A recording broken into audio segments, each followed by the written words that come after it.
This week on Jersey Matters, we'll talk with Republican candidate for lieutenant governor and former state senator Diane Allen about her debate with the Democratic incumbent Sheila Oliver. Cybersecurity attacks are happening every day, so why aren't companies reporting them?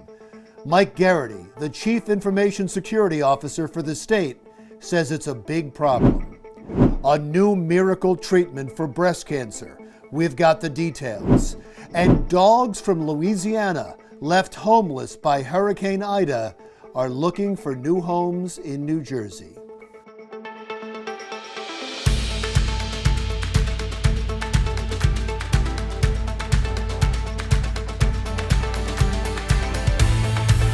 Hello, and welcome to Jersey Matters. I'm Larry Menti. Let's get right to my interview with former state senator and candidate for lieutenant governor for the Republican Party, Diane Allen. Senator, thanks so much for agreeing to talk to us today. I know you have a busy day today, and I know you had a busy night last night because I saw the debate. How do you feel like it went?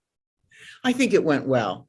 I was pleased that we could get together, that the current lieutenant governor and I could show our different points of view and contrast our beliefs. And it's always good when you can get people to see who it is that's running, what they think, and so that people can make a decision as to where they want to go with their votes. I want to ask you about a few things that you said and get you to expound on it. At one point, they brought up the pledge that the governor made about taxes, and you came out and said you don't believe him. Are you saying that he lied? Yeah. So last Tuesday, a week ago, he said, I am not going to raise taxes in the next 4 years. That was Tuesday. On Friday, not very many hours later, he raised the payroll tax on every business in the state of New Jersey by $250 million. So, I mean, there it is. That was a lie. He did it. At one point, one of the questioners asked an interesting question.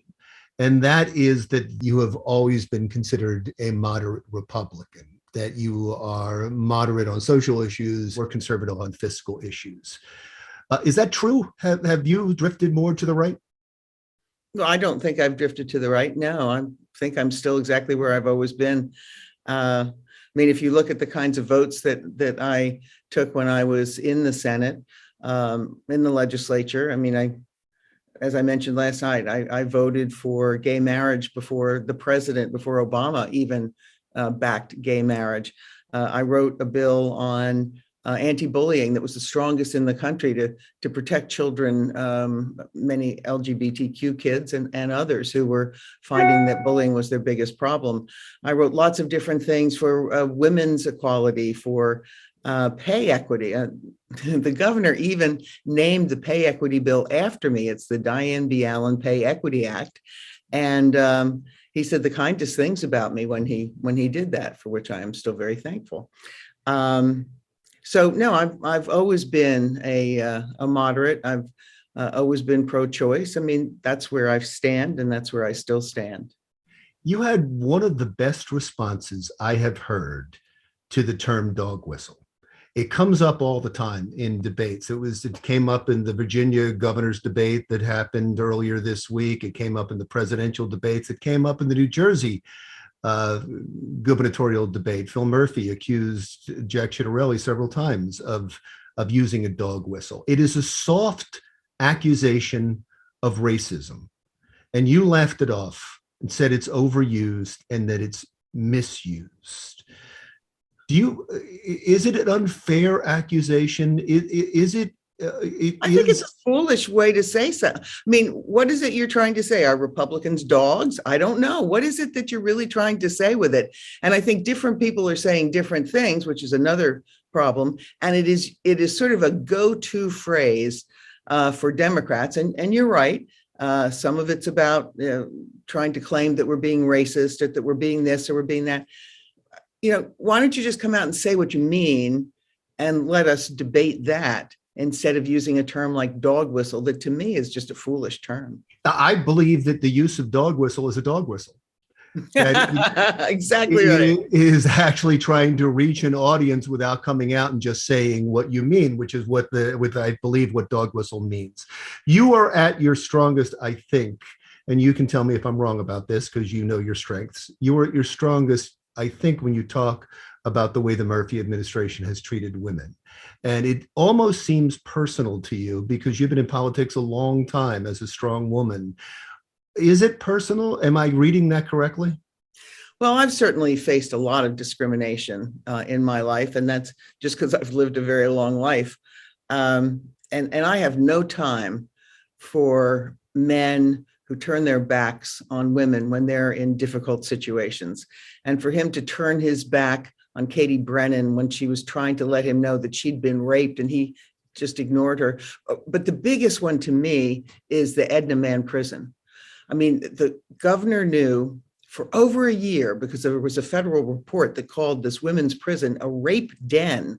They said all of the terrible things that were going on, that women were being terrorized, that their bones were being broken, they were being beaten. And he knew about it for a year and did nothing. And then a newspaper got the information, ran it, and he still did nothing. I mean, you're supposed to take care of everybody in the state when you are the governor. It is your job to make sure that people are safe and secure, even those who have broken the law and are in prison. What did he do for the men who were in prison? Well, when COVID came around, he decided to let a lot of the men out so that they didn't get sick while they were in prison. 4 of them then committed murders. That's what he does for men. For women, we're not going to let them out. In fact, we're going to let them stay there and be beaten and raped.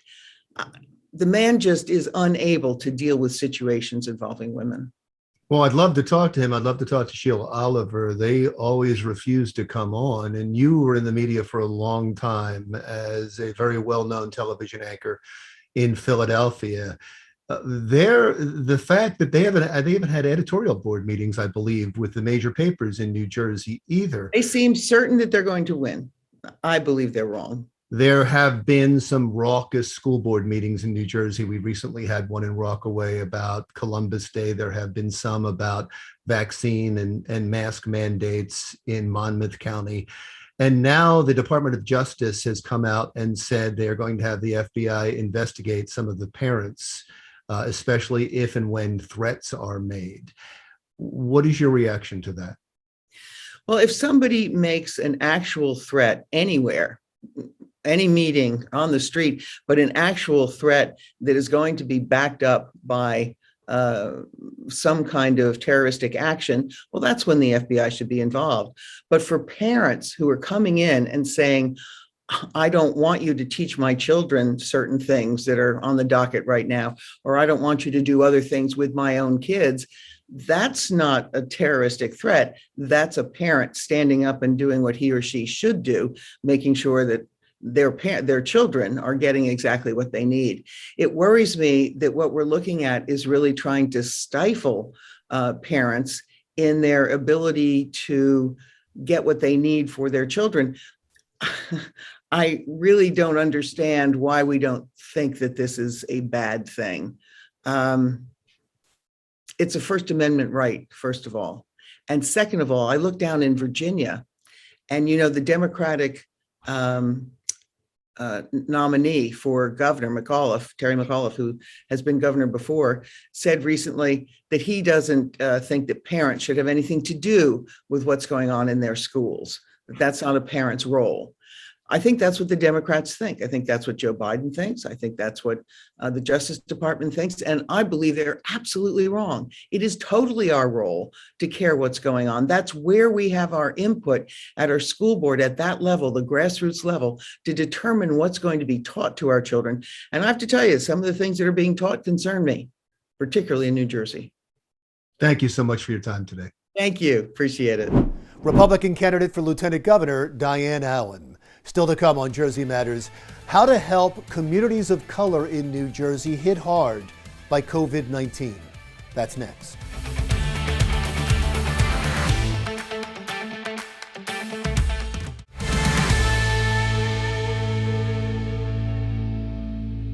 Welcome back to Jersey Matters. A startling new report on the effects of COVID-19 on communities of color in New Jersey. It's called Repairing the Cracks: How New Jersey Can Help to Restore Black and Brown Communities Ravaged by COVID-19 and Systemic Racism. The report was put together by the New Jersey Institute of Economic Justice. Here's my interview with its director, Laura Sullivan. Thank you so much for joining us. I know New Jersey and the Murphy administration has made a big deal about reaching out and trying to help protect communities of color in New Jersey during the pandemic and getting vaccinated. You recently put out a report, and in the name of the report, you talk about communities of color being ravaged by COVID-19 in New Jersey. What were your findings? Well, thank you so much for having me. I'm really glad to be here to talk about this important report that we put out. Unfortunately, here in the state of New Jersey, we've been particularly hard hit by the COVID-19 pandemic. We've all experienced the pandemic together, but we're not all experiencing it in the same way. And communities of color here in New Jersey have been particularly hard hit in terms of both health impacts and economic impacts. We've had over 27,000 deaths here in the state of New Jersey, but Black people in New Jersey are twice as likely to be hospitalized. They're more likely to face health impacts and death. In the city of Newark, which is 50% Black and 30%, or excuse me, about a third Latino, we've seen over 850 deaths in the first year of the pandemic, while that's a greater number than over 5 states in the first year of the pandemic. So we've all been particularly hard hit, with New Jersey as the second highest rate of death in the nation since the start of the pandemic, being eclipsed only by Mississippi in recent weeks. But communities of color, because of the pre-existing cracks in our foundation, as highlighted in our report, the pandemic has disproportionately hurt communities of color across a number of areas of our lives. What you're saying and what your report has found is 180 degrees from what we're hearing from the state on how they're dealing with communities of color. They speak glowingly of their outreach and the job they have done. And I want to read something that you, I read the Salon Magazine article that you were in, and you said at one point, the death and discharge data from all New Jersey state municipalities, and this is your quote, is not accurate. Can you explain that? So we have seen the state work to bring equity to our to their response to the pandemic. However, because of the pre-existing cracks in our foundation, communities of color have still faced disproportionate impacts due to the pandemic. So in terms of the data availability at the municipal level, we were part of a team that worked with legislative partners to help advocate for and pass legislation that required that municipal level data be produced by race and ethnicity on the impacts of the COVID-19 pandemic.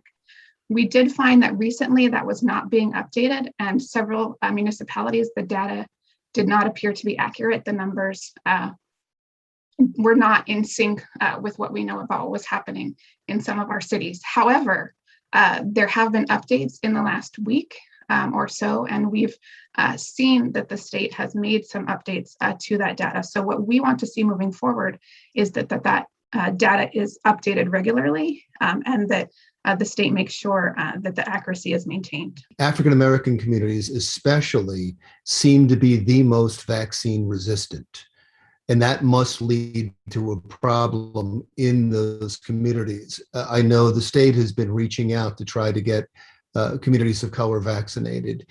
Are you seeing that, and what are the reasons for that? Well, our research has identified that communities of color are equally interested in getting the vaccine, but face barriers to getting those vaccines. And so whether it's barriers to adequate transportation, barriers for folks who are homebound, folks who can't take time off work, those are folks who are having more difficulty accessing vaccines and are more likely to be people of color. So, well, that's fascinating, but there's some kind of disconnect, right? I mean, if that is the only problem, if there's a great interest in getting the vaccine and there's still people in those communities are still unvaccinated, there's a disconnect. And you said you highlighted it in your report. Did you come up with a remedy? Because we keep hearing there's great outreach and yet the numbers are still bad. Well, I think, we're seeing increasing opportunities for folks to get vaccinated, and that outreach needs to continue. I think, in addition, we've highlighted a number of other things that we can do to get us through this pandemic together. Tell me the number one way you believe we can improve those numbers in communities of color. Well, I think our report highlights, as I noted, some of the short-term things that we need to do, but we also need to address the long-term reality that we have a history of policies that have led us to some of the greatest disparities in the nation in terms of disparities by race and ethnicity. We have the 6th most segregated schools in the state. We have among the worst disparities in terms of newborn mortality between Black and white people in the state. So we need to actually repair our foundation in the state to ensure that we have equity moving forward. So some of the policy proposals that we are looking at include the New Jersey Reparations Task Force, which will look at the history of systemic racism in our state, starting with slavery, and prepare proposals that can repair our state's foundation. In addition to that, we're looking at housing investments to reduce some of the homeownership disparities in our state. We actually have one of the highest racial wealth gaps in the nation, and so we need to have intentional investments to repair that disparity that we see in our state. We're also looking at investments in youth and investments in our voting systems and ensuring that everyone has access to voting through same-day registration. This has been a big priority of this administration since they came into office. And has it improved over the last 4 years? Before I disparage them, I want to make sure I'm saying the right thing, because you're talking about how bad it is, and yet they've been working on this, they say, for the last 4 years. I think that there have been important improvements in the state, but we have much more work to do. We have a long history of systemic racism in this country, and so it's going to take all of us coming together to advocate for and promote policies that reduce the disparities that we see today. Do me a favor, please keep in contact with us. Let us know, and we'll keep having you on so we can do all we can do, because I believe it is stunning to hear the results of your report. It is stunning because we've heard so much about how well New Jersey is doing, and your report is showing that something else is going on completely. I really appreciate your time. Thank you. Laura Sullivan, Director of the Institute for Economic Justice. Next on Jersey Matters. 2 local animal rescue groups returned to the Garden State after bringing much-needed supplies to residents and pets living in areas affected by Hurricane Ida. I'm Sherry Carabin, and coming up on Jersey Matters, I'll have that story.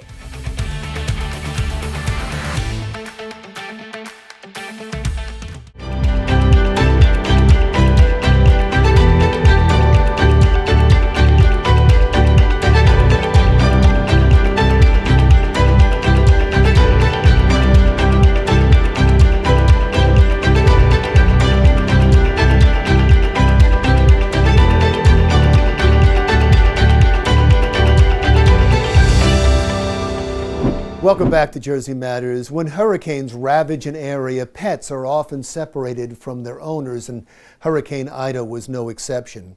Recently, 2 animal rescue groups from New Jersey traveled down to Louisiana to try to help out.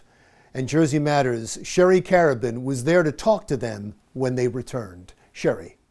Larry, for some people, Hurricane Ida may be a distant memory, but for those impacted, it's still a very real nightmare, including for some of the pets that got separated from their owners and are now living in shelters or, worse yet, on the streets.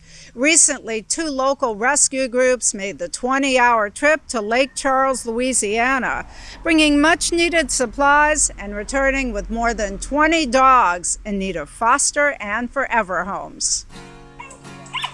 From Great Dane puppies to Chihuahuas living out their golden years, those are some of the canines now available for adoption and fostering in the Garden State. Previously living in shelters in the Lake Charles, Louisiana area, their rescue is part of a Hurricane Ida-related relief effort undertaken by East Coast Paws and Claws and the Wolfpack 007 Tiny Animal Rescue. The founders of the shore-based groups began their multi-day mission from Barnegat Township on September 24th, after packing their vehicles with a wide variety of donated items. We were bringing pet supplies and human supplies down to smaller organizations and smaller groups down in Louisiana in order to help them with the Hurricane Ida relief. How much stuff did you bring down?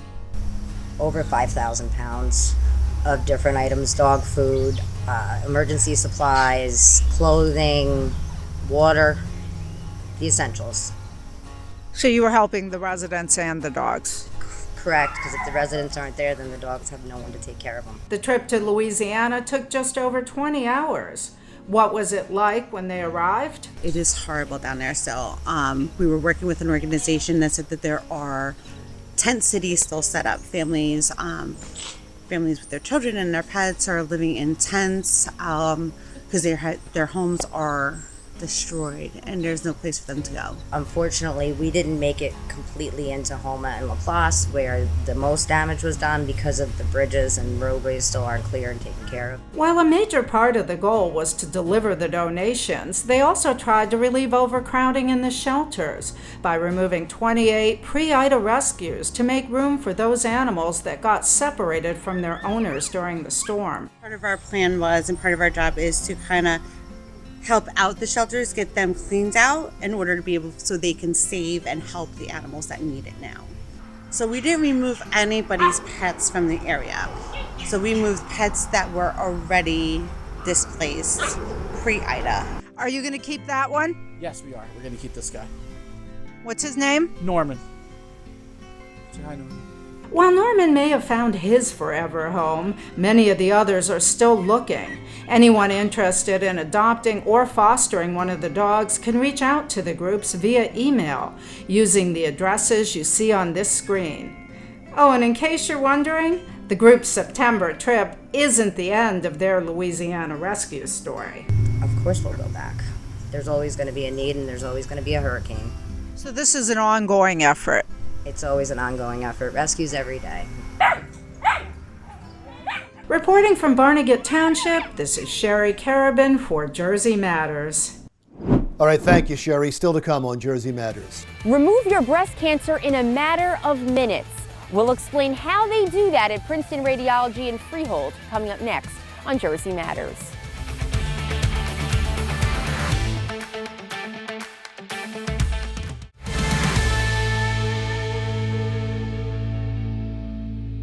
Welcome back to Jersey Matters. I'm Larry Menti. Breast cancer is the second leading cause of cancer death in women. But Jersey Matters' Kimberly Kravitz says that there is a new treatment that could cure it in minutes. This is exciting. Kimberly. 1 in 8 women will develop invasive breast cancer during her lifetime. But what if you learned that you could now freeze breast cancer in its tracks? There's a stigma, I'm afraid to get my mammogram, I don't want to have breast cancer, I don't want to have surgery, I don't have all this stuff. Well, what if I told you, yeah, we'll find your cancer and in about an hour later, you're done? It's the words that no one wants to hear. You have cancer. But what we are learning from Dr. Kenneth Tomkovich of Princeton Radiology is that this does not mean a death sentence. If we can use a machine like this, the ProSense machine, to freeze breast cancers and to kill them, without any surgical excision. 10 years ago, no one was really treating breast cancer with ablation therapy. So what I sought out to do was to start some research and to see if that was even a possibility. And just with the nick of the skin, a flash of cold, and less than 1 hour on an exam table is a cure for breast cancer. But does it work for everyone? Not everyone's a candidate, but if you are the right candidate, Then we have a conversation with them about this procedure, what's involved, the whole process, and then they would come back into this room, and this is where we do our ablation procedures. They're awake and alert. We only use a local anesthetic. We don't use any kind of general anesthesia. We play some music and we talk during the procedure so they're comfortable. And then what we do is, after we give the local anesthesia, we place the probe in the breast through a very tiny incision, about a 1/4 inch incision. We watch the whole thing under ultrasound. And then in about 30 to 45 minutes after the ablation is done, they walk out of the room. Muriel Smith was a lucky candidate for the cryoablation therapy. I had cancer for 47 days because of Dr. Tomkovich, and that was it. You know, I found I had it, I had the ablation, it was gone. That's the end of the story. This is normal breast tissue here, and see where these outlines are? That's your cancer. It's the needle that freezes the tumor. And I could see the tumor itself. It was very exciting. I'm also fairly religious, and I believe that it happened to me for a specific reason. I happened to be living in Freehold. I happened to have had a stroke, which by the way is fine, but I happened to have had a stroke, so that I happened to get this email. So I happened to be there at the right time, at the time that Ice Pure was doing this, and Dr. Tomkovich was just starting to you know, be in the trial. So they were all coincidences, and when you have that many coincidences, there's a real reason for it. So what are some best practices to avoid a breast cancer diagnosis? Yeah, I think preventing breast cancer, we don't know how to do it yet, but we do know how to diagnose it, and we do know how to find it sooner. So yeah, regular mammograms. I advise all women who are 35 and older to get a baseline mammogram. About 250,000 women received a breast cancer diagnosis in 2018, and 42,000 died of it. That makes breast cancer the second most common cancer in women. Out of like 200 patients, we've had only 4 recurrences. And if you compare that to surgery, the surgical lumpectomy that we were talking about, in the best hands, that's like 94, 95%. To date, thousands of women have experienced the benefits of cryoablation globally. Reporting from Princeton Radiology in Freehold for Jersey Matters, I'm Kimberly Kravitz.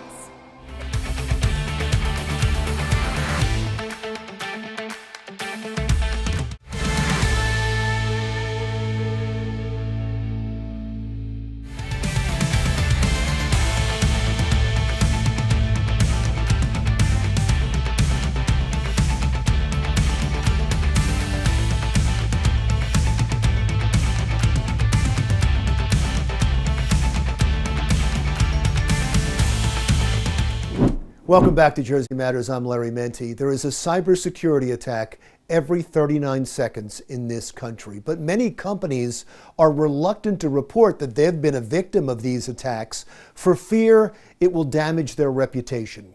Mike Garrity, Chief Information Security Officer with the New Jersey Department of Homeland Security, says it's a big problem in New Jersey.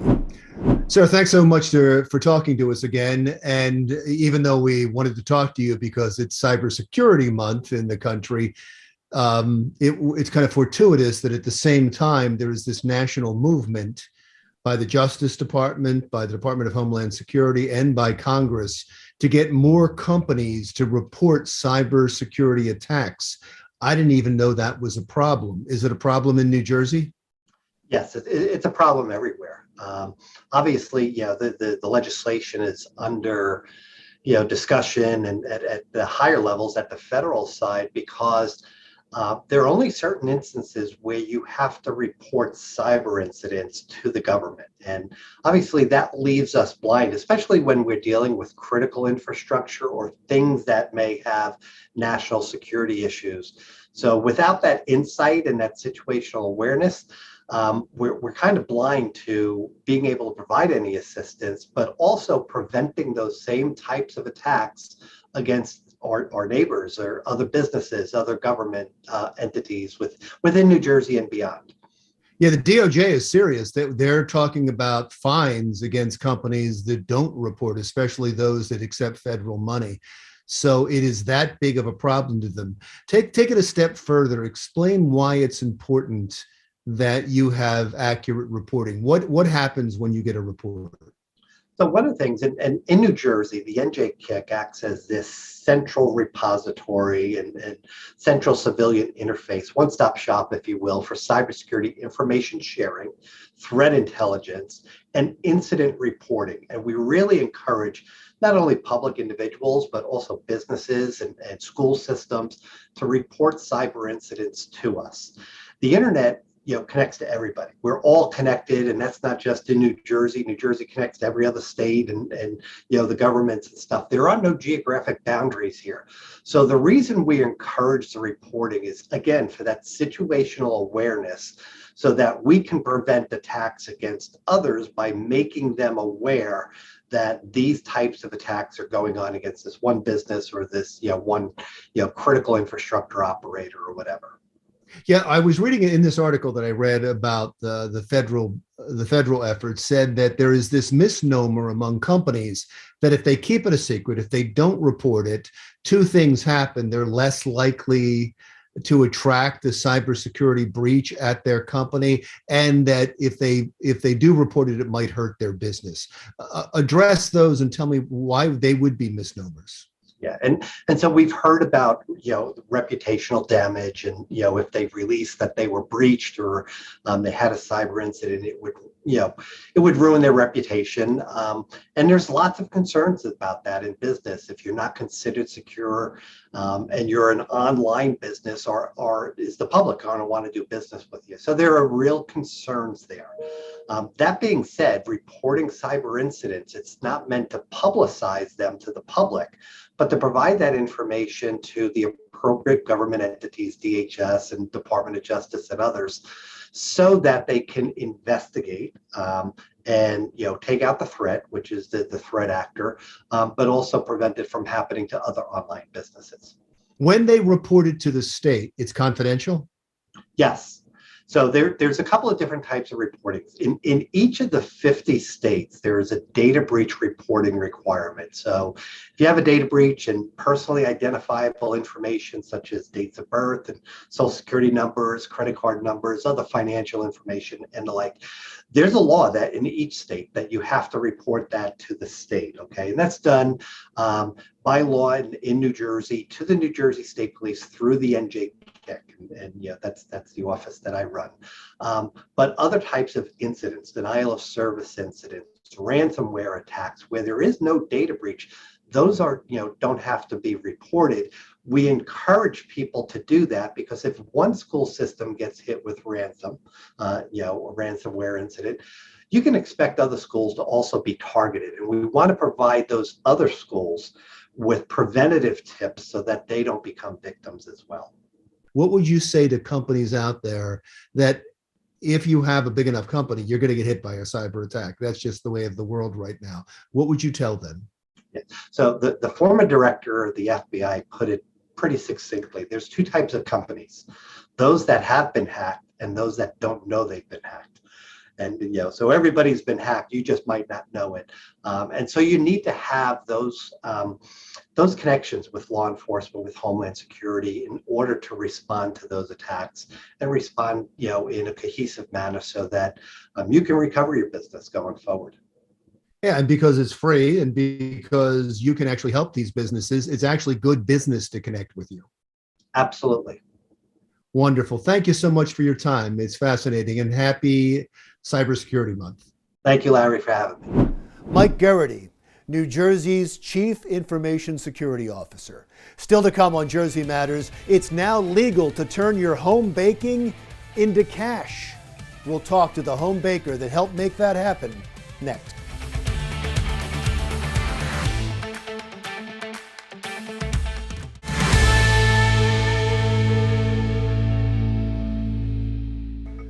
A new art installation set to officially be unveiled in Jersey City later this month is already the talk of the town. The sculpture, called Water's Soul, stands 80 feet tall. Water's Soul was designed by artist Jaume Plenza. He says the sculpture is meant to unite Jersey City and New York City. The sculpture will officially be unveiled October 21st. Welcome back. New Jersey was the only state in the country that didn't allow you to sell baked goods from your home. But that's now changed. It is now legal to sell your homemade pies, cakes, and cookies. Martha Rabello with the New Jersey Home Bakers Association helped to make that happen. Thank you for agreeing to do this. I know you've been working on this for a long time, trying to get it so that home bakers can sell their goods in New Jersey. Can you tell me what you've run up against until this point? Well, I joined the effort around 7 years ago, and our bills would always go unanimously through Assembly, and they will always die in Senate because there were concerns in regards to food safety. And once we figured after the fourth or fifth time that our bills were getting stuck in Senate indefinitely, we decided to pursue a lawsuit because we were working with the Institute for Justice, and that's how it was done in Wisconsin. So then while our lawsuit was happening, we found out that the Department of Health was working on adding new regulations for cottage food producers. So then we participated in these meetings, and it finally happened. Wow. And so you've been at this for a long time. Congratulations. I should point out that New Jersey is the last state in the country to do this. And that in and of itself is a little embarrassing. I think that there's a lot of home bakers that could have used the extra income during the pandemic. So it happened just after that. I'm sorry, did you want to comment on that? No, yes, it was the pandemic, even more so, accentuated things that we were hearing over and over again. We, from working on this, we met with people that were disabled and could only work from their home, and they wanted to be able to do this. We met military spouses that traveled around a lot, so it would be easier for them to do this. We met with people that just needed to supplement their income. Right. And not have it be a full-time thing, and people that have kids that need full 24/7 care, and they need to stay home with their kids, and they also would like to do something like that. So, once the pandemic hit and everybody was struggling, even more so, it was proved that this is something that the state needed. Now, there's going to be a lot of people that heard about this and are thinking to themselves, oh, I'm a pretty good baker, I'm going to start this too, which I'm sure you welcome. But there are a lot of limitations put on by the state. Could you explain some of them for the people that do it now and also the people that now want to try starting it? Yes. So there are a few requirements that the baker needs to have before applying for a permit. You need to have a food manager's license to ensure that the home baker knows all the proper food handling and safety measures that handling food requires. You need to have, if you have you need to have water tested, and there's a lot of items, but there are some items that you can't produce at home because you're only limited to non-TCS items, which means non-temperature controlled. So, but still, it's a very long list of what you can do. I mean, roast coffee, chocolate candy, cakes, cupcakes. Some fruits, pumpkin pie for some reason is not allowed because it has a high water content. But I think, the list is limited, but you can definitely work things out. It's not as limited as it sounds once you figure it out what you have to do for it. Congratulations. I know you've been hard at work at this, and thanks so much for talking to us today. And please tell us when you start selling from home in the name of your business, and let us know how it's going. Of course. Thank you. Martha Rabello, the New Jersey Home Bakers Association. Coming up next on Jersey Matters. It's National Hispanic Heritage Month, and coming up next, we'll introduce you to a family that's passed down the art of mariachi music for 4 generations.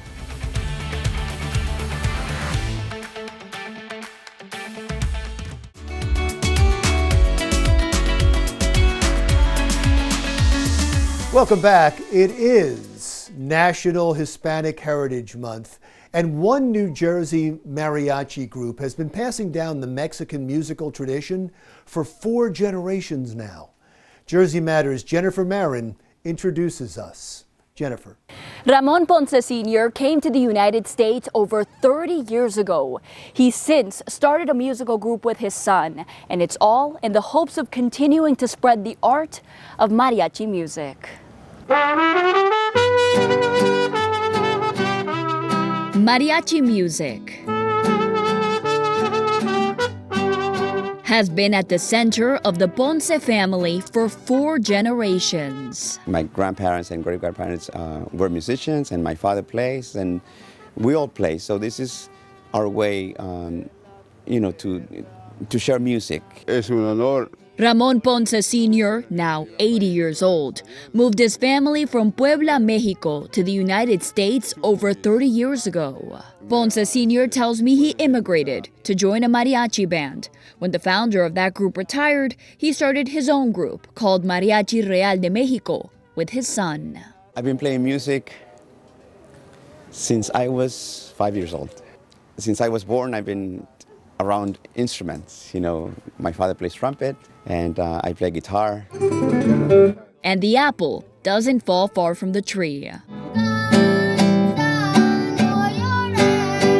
Ponce Jr.'s 6-year-old son and 3-year-old daughter are well on their way to becoming 5th-generation musicians. I like to sing with my family because it's fun. I feel beautiful to see my grandchildren play the mariachi music.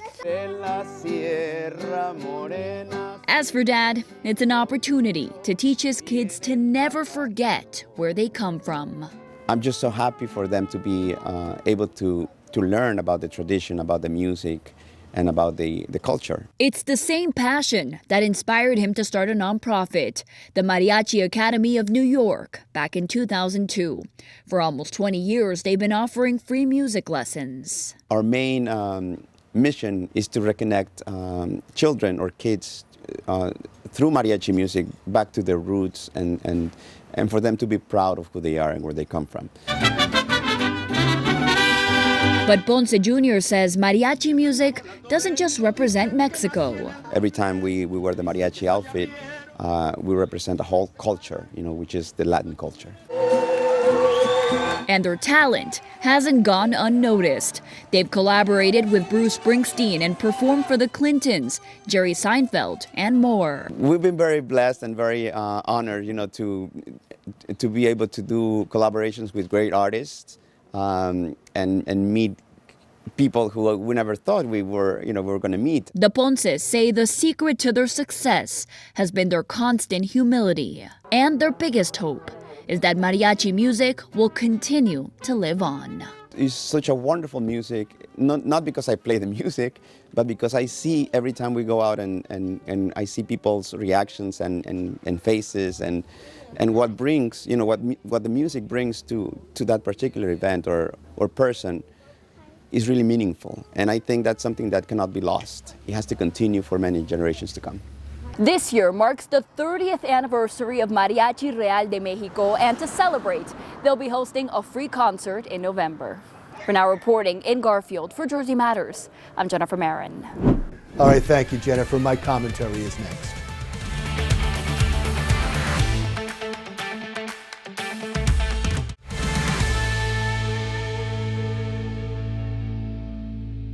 Three months ago, angry parents packed an auditorium in Randolph Township, New Jersey, to protest the school board's plans to remove Columbus Day from the school calendar.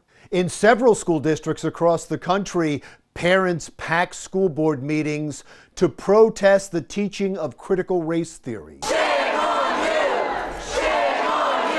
And now school board members across the country are having to deal with angry parents upset about mask mandates and vaccine mandates for children. Those school board members are even being confronted after the meeting. We know who you are. We know who you are. No more masks. Keep it calm. Keep it calm. No more masks. We're on these guys' side. They're on our side. No, they're not. They're not on our side. The police are on our side. The police are on our side. Let's calm down. That was in Williamson County, Tennessee, and you saw the police officer move in when he thought things were getting out of hand. There have even been a few arrests, like at a school board meeting in Loudoun County, Virginia. This is an unlawful arrest. I have a First Amendment right. Listen, you do, right? But you're right. Okay, thank you. Here's someone speaking rationally. Listen to me. At this point, the meeting is over, right? It's not over. You saw that police officer just trying to calm the man down. There have been hundreds of these tense school board meetings over the last several months, and only a handful of arrests, and they're all misdemeanors. Nobody would accuse these parents who are just concerned about their children of being domestic terrorists until now, and it comes from the highest level. U.S. Attorney General Merrick Garland, in a memorandum, has ordered U.S. attorneys and the FBI across the country to meet with local law enforcement and all come up with a strategy in the next 30 days to deal with those angry parents at school board meetings. But why is he doing this? It seems like local law enforcement was handling this just fine.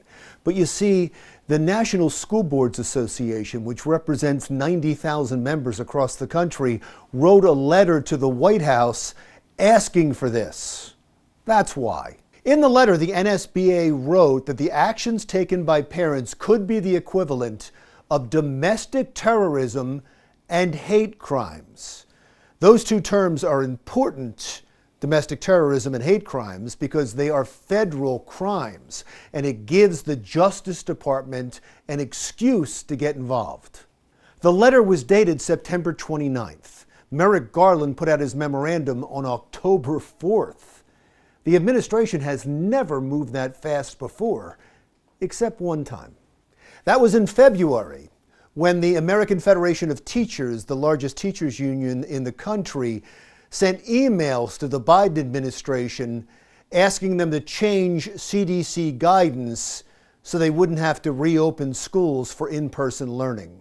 Not only did the CDC comply, but CDC Director Rochelle Walensky used passages she got from the teachers union's emails verbatim in CDC guidance released just days after getting the emails. The Justice Department and the CDC are both supposed to be working independently from the White House, and certainly independently from the teachers union or the NSBA, that both contributed heavily to the Biden campaign for president.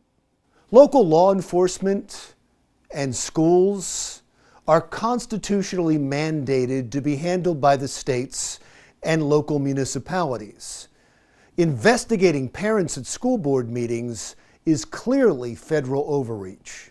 That's why I can guarantee you that not one parent from a school board meeting will be arrested and federally charged with domestic terrorism because it'll just get thrown out in court. The involvement of the Justice Department is just pure intimidation. They are now just paid muscle for the national education organizations who, through their campaign contributions, have been granted the ability to use the might of the federal government for their own purposes. In this case, to tell the parents to back off, to let the educators do what they want to do. It is wrong, it is dangerous, and it leads us down the path of political totalitarianism. The Biden administration should be smarter than this. The backlash they're going to receive isn't worth paying off a campaign debt. I'm Larry Menti. We'll talk again soon.